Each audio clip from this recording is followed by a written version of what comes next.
الرحمن الرحیم یکم جمادی الثانی کے عمل۔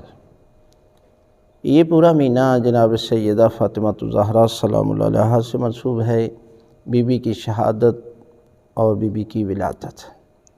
لہذا اس مہینے میں تذکرے بی بی کے کیے جائیں، فضائل بھی بیان کیے جائیں، مصائب بھی بیان کیے جائیں، اور بالخصوص بیٹی ہونے کے ناطے جو آپ کا کردار ہے، زوجہ ہونے کے ناطے اور جو ماں ہونے کے ناطے، تاکہ آج معاشرے میں جو پریشانیاں ہیں نا، جو سب سے زیادہ گھریلو ناچاکیاں ہیں، ان کی وجہ ہم اہل بیت کے سیرت سے دور ہوتے جا رہے ہیں۔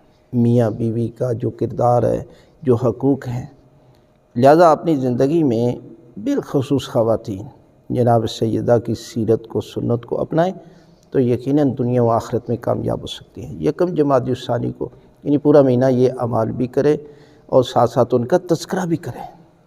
یکم کو آپ جو ہے وہ ایک نماز ہے جو اول مہینے میں پڑھی جاتی ہے، 2 رکعت نماز پڑھتا ہوں، یہ پڑھتی قربتاً اللہ۔ پہلی رکعت میں سورہ الحمد کے بعد 30 مرتبہ سورہ توحید، اور دوسری رکعت میں سورہ الحمد کے بعد 30 مرتبہ سورہ قدر کی تلاوت کرنی ہے، صدقہ دے اپنی استطاعت کے مطابق۔